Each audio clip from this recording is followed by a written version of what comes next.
credit where it's due. It was a character-building win from Carlton, given their challenges. And it was hard to watch for many Blues fans, I think, given how well they used the ball short inside 50. That's been the issue all year, hasn't it?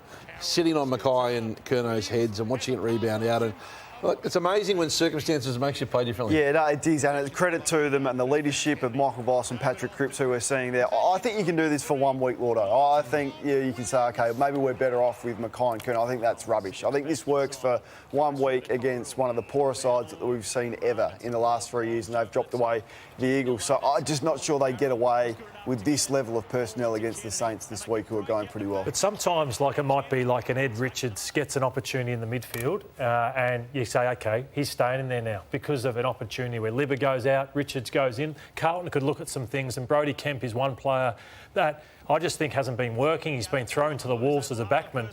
But speaking of Cal Toomey and Riley Beveridge this morning, say his best games as a Victorian player in the under-18s was a forward.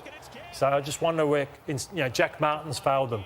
Jack Silvani's body lets him down. Could he be out of a situation like this that they say, no, we're leaving him forward to break up the Curnow-Mackay dominance as a forward? So that's what they could potentially take out of that. It was terrific yesterday. There'd been some positivity over Jarrad Schofield, I guess his desire to be the next coach of the footy club. That took a hit yesterday. They were pathetic, the Eagles, and Scully wasn't happy after the game. We gave tasks to individuals and they didn't follow. And when you give a task to someone and they don't execute their role, well, then you're searching for other players to step up in that space that really shouldn't have had to. So that's the accountability for that individual to make sure they get it done. Certain individuals need to take ownership of messaging and performances from that game. And I suspect he's talking about Harley Reid and Cripps. Do you think so? You reckon that was let's have this clip, Hutchie, because here's Reid on Cripps at this stoppage. Cripps has 22 disposals to this point. They're both on the ground there. And then look how much distance Cripps puts on Reid just in that one couple of second piece of play, and then he explodes. So incredibly difficult, I understand. But if he had tasked Harley Reid with that job, and we're guessing a little bit, but it's an informed guess that who is he who was talking to. Cripps destroyed them yesterday and there was no accountability. I didn't like this either, like playing for free kicks. You've been hard on him all year, Kane. Yeah, and I think rightly so. He's a highly talented player, Lord, and I think my comments around Harley Reid have been justified when I continually watch him play. But it wasn't just the young players. It was the senior players that got to take a lot of responsibility for yesterday, because, as I said, it was pathetic, and these are some of the clips that they would be showing today. I mean, some of this stuff from the Eagles players here was poor, and they continually... As they have been ever since they won the flag, to be brutal, those senior players. Do you think that... I don't think Schofield's going to get the job.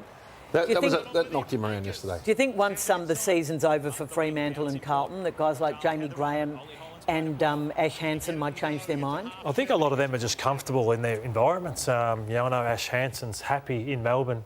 Schools, I think Don Pike struck too early. Yeah. I think he struck too early and caught people off guard. I think he was caught off guard by Dean Cox saying no. That was his preferred candidate. You know what I'd do if I was them? I'd just throw the kitchen sink at Chris Scott. Throw everything at him.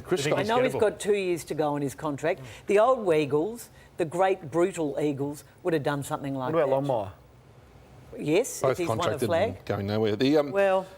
If Don Pike were in the field, he would win the job, right? So is he more valuable to them as the coach or the CEO?